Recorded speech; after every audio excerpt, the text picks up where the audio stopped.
kiss me out of the bearded barley nightly beside the green, green grass. Swing, swing, swing the spinning step. You wear those shoes and I will wear that dress. So kiss me beneath the milky twilight. Lead me out on the moonlit floor. Lift your open hand, strike up the band and make the fireflies dance. Silver moon sparkling. So kiss me. That was nice.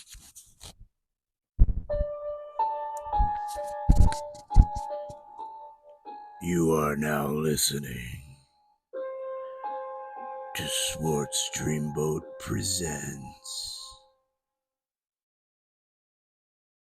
Not Scary Stories.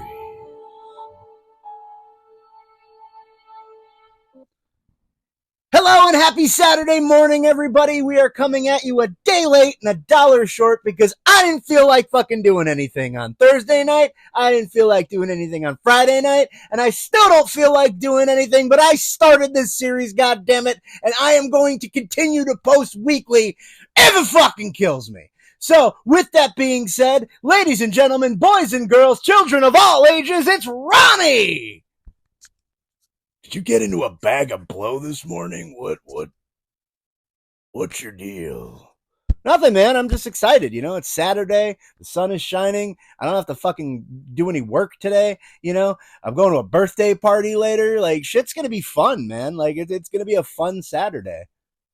It would be a lot of fun if we had this done by now. Yes, it would be a lot of fun if we had this done by now. We've been trying since 11 o'clock, but things just keep happening. We tried to record on CapCut, but apparently when the phone goes into sleep mode, it stops your recording, doesn't save it, and we were in the middle of the first fucking story before I figured that out. A lesser man would quit. A lesser man would give up and just go to lunch and forget about it, but I record it for the people. You're a real people person. I'm a real people person. At least I have been in the last few months. Before that, I was like, fuck you, leave me alone, and I lived under a rock. But, you know, that's my life. And we're going to find out about somebody else's life. Aren't we, Ronnie? That we are. Because the first story is called The Demon Boy. How much coffee did you have this morning? That's really not important, Ronnie, and it's none of your business. Hello, my name is Walter Muskrat, and this is my story. I hunt ghosts for a living. I started back in 2004 when ghost hunting was real big. Since then, I've had several shows on the Travel Channel, mostly the same show, with a different title each time. Until yesterday, I would have admitted that I'm a bit of a fraud, as I've never caught a ghost on film or otherwise. But people enjoy what I do, so I keep investigating spooky places. I was at Folky Sucker train station, where legend has it a ghost train from hell carrying demons passes through the station at midnight every night. It was at 11:55 I uttered my famous catchphrase. Shh!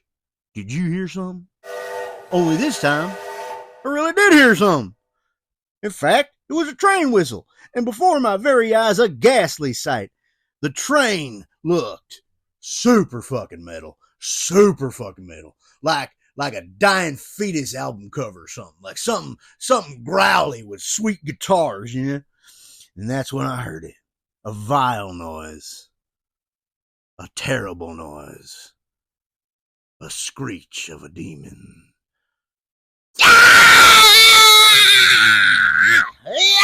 Hey, are you Muskrat? The ghost hunter? It's Hunter, I said.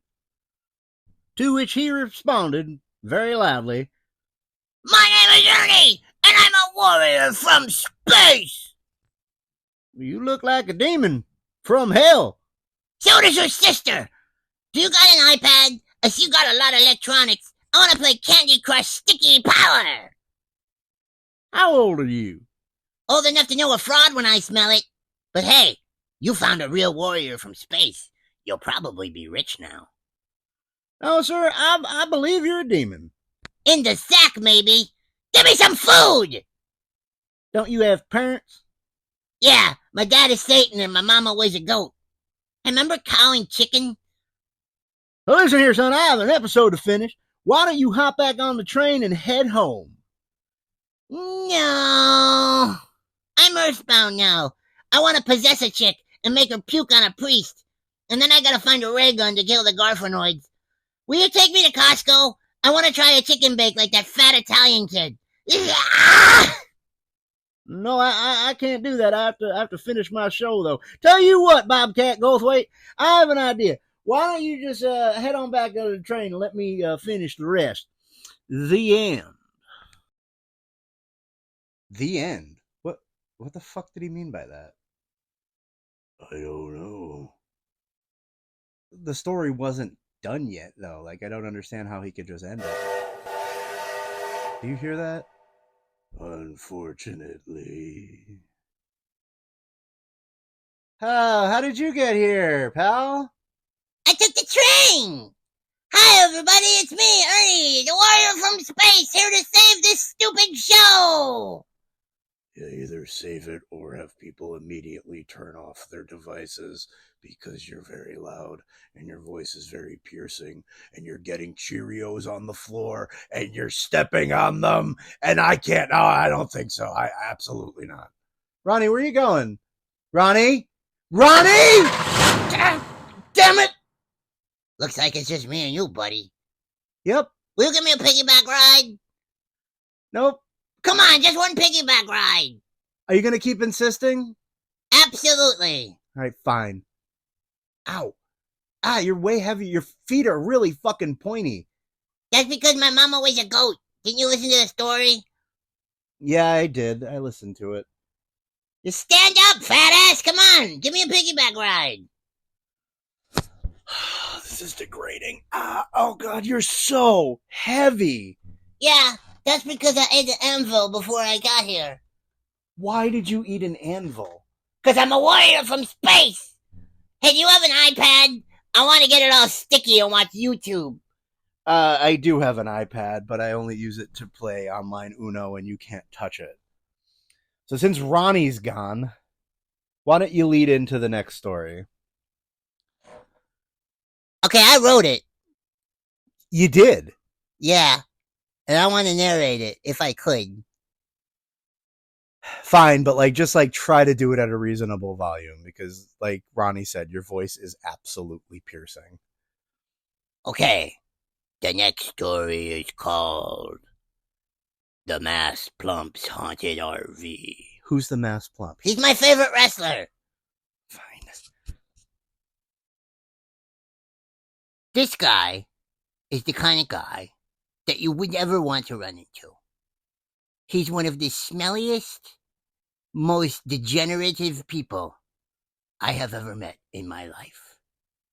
The kind of fat guy that you get stuck sitting next to on a train or on a plane or on an automobile, and immediately your nose smells him for the rest of the day. All right. I thought you said you were going to tell a story about the time that I won that championship back in '89. What championship? You never wrestled anything big. The closest thing you got to the Royal Rumble was when you were caught picking garbage from the front of the arena. That was some good garbage, you know. Vince McMahon throws away a lot of good stuff. So I got a cup left to protect my nads, and I got a groin protector, and I also got. Okay, that's enough. Nobody wants to. I feel claustrophobic stuck in this story with you. I think we're gonna have to take it to the main stage. The main stage? Oh boy! What does that mean?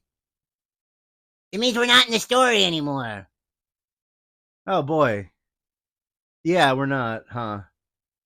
Does that mean we don't have a second story? It's okay. We can make one up. We are a comedy team legend. A comedy team legend. This one's going to go over really well. This is probably my laziest episode. I don't think it's lazy as it's directionless. Well, I mean, I think that's your fault. Yeah, I think it's your fault too. Shut up, Plump! You don't know nothing about nothing. Why don't you tell the time that you sat on your neighbor's cat? You know the Mass Plump is the type of guy that calls sex lines and cries. One time! It happened one time! All right, stop! Everybody stop.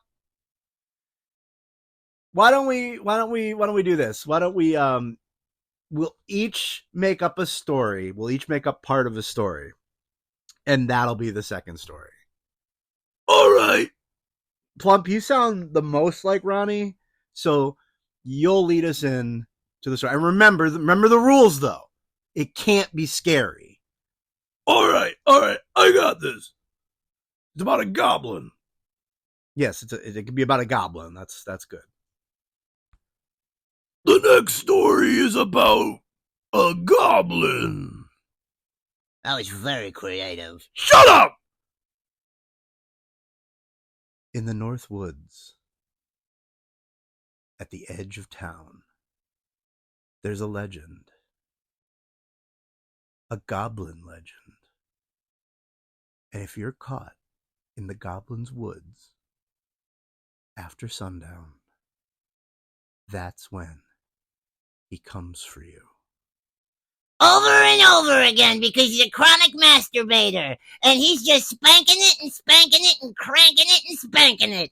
And when he concludes, glitter and gold and blue cheese molds spewing about your face, and you're lucky to feel it because it's a wonderful treat. And if you eat it, you'll enjoy it, but really put it on your feet.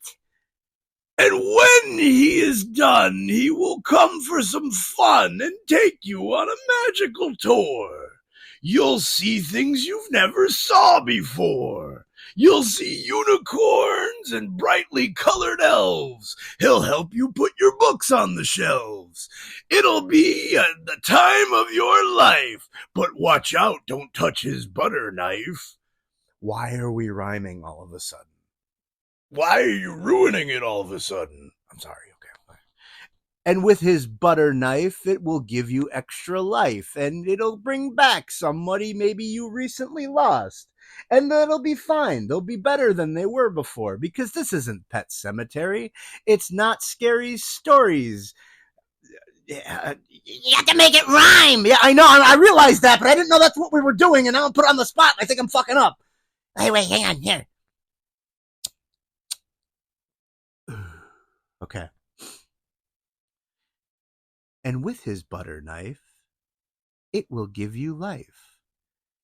And it will be so nice. I see, you threw me. You threw me with the whole thing. Now who's fucking up the show? I am, and I apologize about that. But this is what happens when we don't write a second story. Everything gets all fucking fucked up and disarray. Everything goes fucking wonky. Yeah, but at least you have us to lean on. You can lean on the Mass Plump for days. He's basically a refrigerator mixed with a futon, mixed with cat pee. He does smell like cat pee. He doesn't own a cat either. Ew. Yeah, well, there's an explanation for that. It's the fungus that grows underneath my toenails, and that's okay, Plump. We don't need to get into that. So the goblin does all this great shit for you, and it's not scary. There we go. Bare bones. The end. I'd like to thank everybody if you've listened this far. I can't promise that the next episode will be better, but what I can promise is Ernie and the Mass Plump will not be in it. See, I think that's a misstep on your part. I think you're going to find that people really enjoy us. I think that people are going to agree that your voice is piercing, and the Plump, well, I can't say anything too bad. You're special, right? No, he's just that way because he got hit in the head so much. Wrestling is supposed to be fake, but I heard all of his opponents really wanted to kill him. Well, I mean, that's not because of my wrestling style. It's because I owe a lot of them a lot of money. Well, that'll do it, all right. Anyway, I'm going to go get lunch and yell at Ronnie because he quit. You think he quit permanently? I'm sure he just quit for this episode because Ernie was making a mess, and he knows I'm not going to clean it. So, okay, well, I think we've had enough for one episode, don't you guys? Until next time, thank you for tuning in to Swartz Dreamboat Presents Not Scary Stories. I'm going to go get lunch and a vacuum so that I can clean up these Cheerios. From me, Ernie, and the masked Plump, I bid you adieu.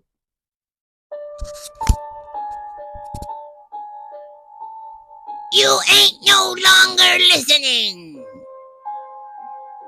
to Swartz Dreamboat Presents Not Scary Stories. Warrior from space. I think that was a good episode. I don't, but I don't care. I'm going to post it anyway, you know? You can say I did something, you know? Even though a lot of it was like kind of, I felt like I was grasping, you know? Grasping for ideas.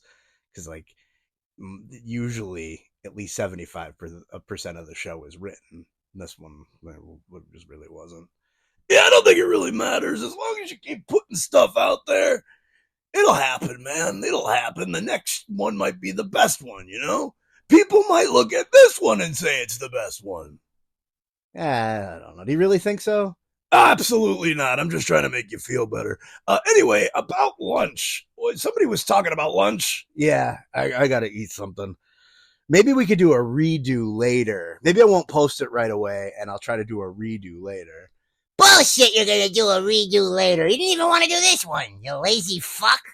Ernie. What? Listen, I have to kill the gravel mats or whatever, and I want to squash their nads into a jam and put it on my ham. And then I say, goddamn. What's with all the fucking rhyming this episode?